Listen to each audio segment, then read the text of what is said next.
KP news 24x7 में आपका स्वागत है। मैं असलम खान। दर्शकों, आज हम बात करने वाले हैं राहुल गांधी की ये यात्रा। इसकी काफ़ी धूम मची हुई है और राहुल गांधी इस यात्रा के ज़रिए काफ़ी सुर्खियों में है। कर्नाटक में राहुल गांधी की इस भारत जोड़ो यात्रा के 150 दिन की यात्रा का कल कर्नाटका में आखिरी दिन था, इसका अंतिम दिन था। राहुल गांधी ने कर्नाटका पहुँचे। कर्नाटका के रायचूर में कल राहुल गांधी की यात्रा का आखिरी दिन था और वहाँ पर इस यात्रा के ख़त्म होने के बाद एक स्टेज प्रोग्राम भी किया गया।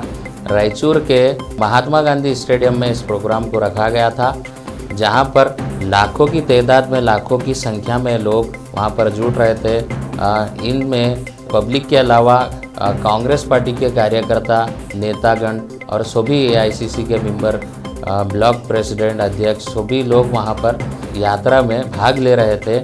लेकिन ये यात्रा इतनी चर्चित क्यों है और इस यात्रा को निकालने की वजह क्या है और पॉलिटिकल पार्टी इस यात्रा को क्यों निकालती है, इससे इनको क्या लाभ मिलता है, इसका क्या इम्पैक्ट होता है इनको इलेक्शंस में, इसके बारे में भी हम बताएंगे। लेकिन सबसे पहले बात करते हैं रायचूर में जो राहुल गांधी की यात्रा हुई, भारत जोड़ो यात्रा, वहाँ से वो कल तेलंगाना गए। राहुल गांधी ने सभा को संबोधित करते हुए कहा कि वो कश्मीर से कन्याकुमारी तक यात्रा करने का संकल्प वो लिए हैं और वो कश्मीर तक यहाँ से जाएंगे। लेकिन कल की अगर हम बात करें तो कल कल्याण कर्नाटक रीजन में इस यात्रा का आखिरी दिन था और कल्याण कर्नाटक रीजन के सभी डिस्ट्रिक्ट से, बीदर, गुलबर्गा, रायचूर और सभी दूसरे एरियो से भी लोग इस यात्रा में हिस्सा लिए, भाग लिए हैं। स्पेशली ख़ास तौर से कल्याण कर्नाटक के जो लीडर्स हैं, जैसे गुलबर्गा, बीदर, यादगीर, रायचूर, यहाँ के लीडरों ने भी काफ़ी भारी संख्या में अपने फॉलोअर्स को, अपने समर्थकों को लेकर इस यात्रा में जुड़े थे। बीदर के भी विधायक रहीम खान ने भी बीदर से बसों की सहूलत और खाने का भी इंतज़ाम किया था यात्रा में जाने वालों के लिए। काफ़ी भारी संख्या में लोग इस यात्रा में जुड़े। इस यात्रा का अहम मकसद ये था कि लोगों से कनेक्टिविटी होना, लीडर का, जनता के जो नेता होता है, नेता की लोगों से अगर कनेक्टिविटी कम हो जाती है, कम्युनिकेशन गैप हो जाता है, तो इस कनेक्टिविटी को और कम्युनिकेशन गैप को दूर करने के लिए ये यात्रा निकाली जाती है। बहुत से रीज़न्स होता है। अगर हम पिछले यात्राओं की बात करें तो सबसे पहली यात्रा भारत में 1930 में महात्मा गांधी ने निकाली थी, जो साबरमती से डांडिया तक थी। ये काफ़ी फेमस और सक्सेसफुल यात्रा भी इसको कहा जाता है। इसके बाद 1947 में देश आज़ाद होने के बाद एक और यात्रा निकाली गई थी, आचार्य विनोबा भावे के नाम से यात्रा निकाली गई थी। ये 13 साल लंबी यात्रा थी। 60,000 किलोमीटर इस यात्रा में पैदल चला गया था। इस यात्रा का भी अहम मकसद ये था कि किसानों को काश्त करने के लिए जो ज़मीन नहीं थी, वो ज़मीन इस यात्रा के ज़रिए डोनेट करते थे। इस यात्रा करने वालों को डोनेट करते थे ज़मीन, और ये डोनेट की गई हुई ज़मीन से ये गरीब लोग, जो पुअर पीपुल हैं, जो गरीब किसान हैं, उन लोगों को ये ज़मीन देते थे खेती करने के लिए। इस यात्रा का अहम मकसद ये था। दर्शकों, बताते चलें कि आचार्य विनोबा भावे की यात्रा से जो 13 साल लंबी यात्रा चली है, 44 लाख एकड़ ज़मीन इस यात्रा से एक्वायर की गई थी और गरीब लोगों को काश्त करने के लिए दी गई थी। ये भी एक बहुत सक्सेसफुल यात्रा थी, मानी जाती है। इसके बाद 1983 में भी एक यात्रा निकाली गई थी। चंद्रशेखर ने 1983 में एक यात्रा निकाली थी। कर्नाटक में पार्टी को पावर में लाने के लिए यात्रा निकाली गई थी। इसके बाद इंदिरा गांधी के गुजर जाने के बाद राजीव गांधी ने भी कांग्रेस संदेश के नाम से एक यात्रा निकाली थी। इस यात्रा का असर उतना ख़ास नहीं हुआ। ये यात्रा उतना अपना असर नहीं दिखा पाई। लेकिन 1989 के कांग्रेस चुनाव हारने के बाद 1990 में राजीव गांधी ने फिर से एक यात्रा निकाली थी। ये यात्रा भी सफल नहीं रही। इसके बाद जो देश में एक यात्रा निकाली गई, लाल कृष्ण आडवाणी ने एक यात्रा निकाली थी, जो राम मंदिर बनाने के संकल्प को लेकर ये यात्रा निकाली गई थी। सोमनाथ से बिहार तक आडवाणी गए थे इस यात्रा में, लेकिन बिहार में आडवाणी को अरेस्ट भी कर लिया गया था। लेकिन ये यात्रा, आडवाणी की जो रथ यात्रा थी, ये यात्रा इतनी सक्सेसफुल थी जिसका लाभ बीजेपी अभी तक उठा रही है। ये एक बहुत ही सक्सेसफुल यात्रा मानी गई है। इसके बाद भी 2003 में आंध्र प्रदेश के चीफ मिनिस्टर राजशेखर रेड्डी ने भी इस तरह की यात्रा निकाली थी। दर्शकों, पॉलिटिकल नेता जो है इस तरह की यात्राएं अपनी पार्टी को पावर में लाने के लिए, पार्टी से लोगों को जोड़ने के लिए या ऐसी यात्राएं निकालते हैं। हमने कुछ दिन पहले भी देखा है, कर्नाटक में भी HD कुमारस्वामी ने भी एक जनता जलाधार के नाम से एक यात्रा निकाली थी। उसके बाद फिर अब ये भारत जोड़ो यात्रा है। भारत जोड़ो यात्रा, इस यात्रा से राहुल गांधी को जो इसका इम्पैक्ट हो रहा है कांग्रेस पार्टी पर, दर्शकों सबसे पहली बात ये है कि प्रधानमंत्री नरेंद्र मोदी जो है हर दिन कहीं ना कहीं रैलियों में सभा को संबोधित करते हुए, चुनावी रैलियों में प्रचार करते हुए दिखाई देते थे। प्रधानमंत्री मोदी जो है हर दिन सुर्खियों में रहते थे, जबकि राहुल गांधी का ये मामला था कि राहुल गांधी ज़्यादा सुर्खियों में नहीं रहते थे, फेस पर नहीं रहते थे, मीडिया में वो नहीं रहते थे। वो जब भी कोई ऐसा इशू रहता था तभी वो इन चीज़ों में दिखाई देते थे। पिछली बार भी कहीं देखा गया है, राहुल गांधी चुनाव के नतीजे आ रहे हैं, वो आइसक्रीम खाते बैठे थे। लेकिन अब राहुल गांधी ने जो स्टेप लिया है ये काफ़ी बोल्ड स्टेप माना जाएगा कांग्रेस पार्टी की तरफ से, क्योंकि इतना कड़ा स्टेप इन्होंने लिया है। दर्शकों, मैं आपको बताते चलूँ, अगर राहुल गांधी इनकी जो फैमिली का बैकग्राउंड है, अगर वो चाहें 70 साल इनके ख़ानदान की हुकूमत रही है देश पर, कांग्रेस पार्टी के ही नेताओं ने 70 साल से इस देश पर हुकूमत की है, वही सरकार चला रहे थे। राहुल गांधी भी अगर चाहते तो वो इन सब चीज़ों में इतनी मुश्किल मुसीबत उठाने के अलावा वो कुछ और भी कर सकते थे, वो कई और देशों में भी जाकर रह सकते थे। इसके अलावा वो इतना पैदल चलने के अलावा, क्योंकि उनके घर से 3 प्राइम मिनिस्टर निकले हैं, इसके बावजूद राहुल गांधी ने जो संकल्प लिया है कि पूरा देश घूमकर लोगों से जुड़ने का, ये एक बहुत ही महत्वपूर्ण बात है। इसका इम्पैक्ट भी उनको मिलता दिखाई दे रहा है। जिस दिन से राहुल गांधी की पदयात्रा शुरू हुई है उस दिन से अपोजिशन पार्टियों की और बीजेपी की खास तौर से नींद उड़ी हुई है। ऐसी बयानबाजियां भी इस यात्रा को लेकर दिखाई दे रही है। पॉलिटिकल पार्टियों की तरफ से बहुत सी बयानबाजियां भी चल रही है।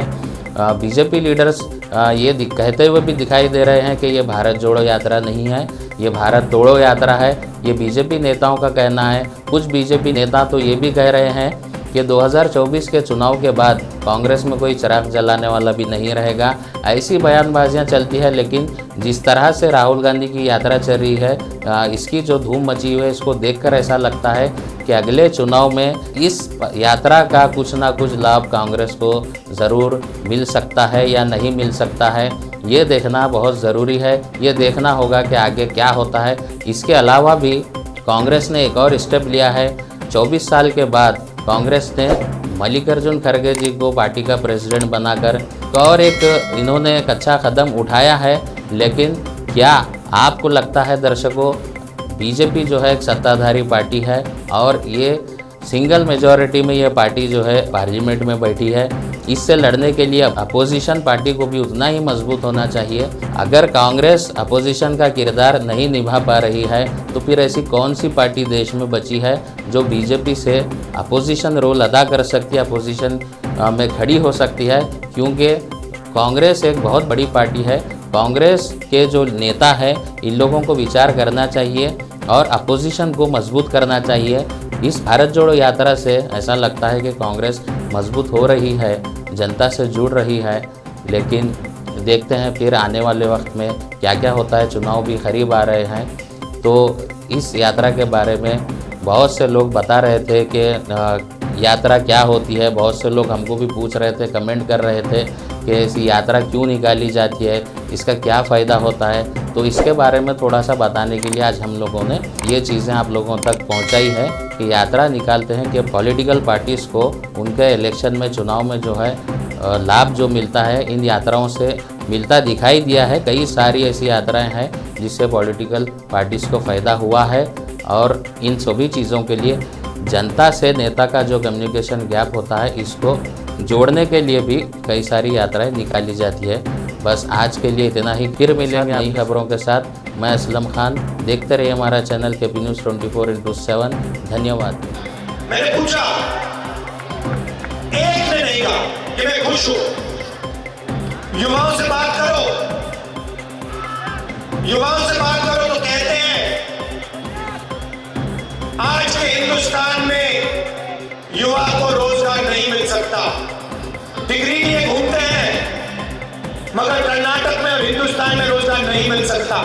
मगर अगर आपको सब इंस्पेक्टर बनना है और आपकी जेब में 80 लाख रुपए है तो आसानी से आप सब इंस्पेक्टर बन सकते हो। जितनी पढ़ाई करनी है कर लो, जो डिग्री लेनी है ले लो, आपको रोजगार नहीं मिल सकता। मगर 80 लाख रुपए जेब में है तो मिल जाएगा। कर्नाटक में हर चीज में कर्नाटक की सरकार 40% कमीशन लेती है। कुछ भी करवाना हो, अगर 40% देने के लिए तैयार हो करवा लो। 430 करोड़ रुपए का बोरवेल स्कैम, जहां SC/ST किसानों से इन्होंने चोरी की। भूमि कॉर्पोरेशन स्कैम 150 करोड़ रुपए चोरी कर लिया। Ambedkar development corporation scam, Valmiki development corporation scam, Babu Jagjivan Ram development corporation scam. बस कर्नाटक में स्कैम ही स्कैम चल रहा है। एक तरफ भ्रष्टाचार, बेरोजगारी, दूसरी तरफ महंगाई। पहले मोदी जी शिकायत करते थे जब गैस सिलेंडर 400 रुपए का आता था, आज 1000 रुपए का हो गया तो एक शब्द नहीं बोलते। कहा था 2 करोड़ युवाओं को हर साल रोजगार मिलेगा। नोटबंदी की, गलत GST लागू की और करोड़ों युवाओं से रोजगार छीन लिया। आज हिंदुस्तान के प्रधानमंत्री के मुंह से रोजगार शब्द नहीं निकलता। दुनिया के सबसे अमीर लोगों की लिस्ट निकालो, दूसरे नंबर पे एक हिंदुस्तानी व्यक्ति का नाम मिलेगा। प्रधानमंत्री जी के खास मित्र हैं। एक तरफ दुनिया में से सबसे अमीर लोग, दूसरी तरफ बेरोजगारी, महंगाई। और इसीलिए इस यात्रा में आपकी पूरी की पूरी शक्ति आ रही है। थोड़ा सा मैं आपके बारे में बोलना चाहता हूं। सबसे पहले मैं आपको बधाई देना चाहता हूं कि खारगे जी कांग्रेस पार्टी के प्रेसिडेंट बने। कांग्रेस पार्टी ने और उन्होंने मिलकर आपको 371J दिया। हजारों युवाओं को 371J का फायदा मिला। 40,000 सरकारी रोजगार मिले। लाखों युवाओं को मेडिकल कॉलेज, इंजीनियरिंग कॉलेज में एडमिशन मिला। 10,000 करोड़ रुपए आपके इंफ्रास्ट्रक्चर, सड़कों को बनाने में लगे।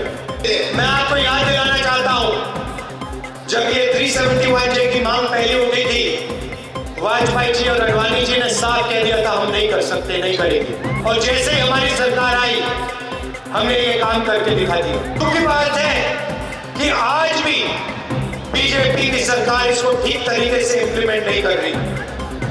60,000 रोजगार आपको मिलने चाहिए, नहीं मिले, खाली पड़े। जैसे ही हमारी सरकार आएगी हम ये काम करके दिखा देंगे। अंत में मैं आप सबको दिल से धन्यवाद करना चाहता हूं। आपने यात्रा को इतनी मदद दी, इतना प्यार दिया, इतनी शक्ति दी, इसके लिए आप सबको दिल से बहुत बहुत धन्यवाद। और मेरे परिवार का कर्नाटक से बहुत पुराना रिश्ता है। इंदिरा गांधी जी को आपने चिकमंगलूर से जिताया था, ये मैं कभी भूल नहीं सकता। और सोनिया गांधी जी को आपने बेल्लारी में जिताया, ये भी मैं कभी नहीं भूल सकता। आप सबको दिवाली की बहुत बहुत शुभकामनाएं और एक बार फिर बहुत बहुत धन्यवाद। नमस्कार।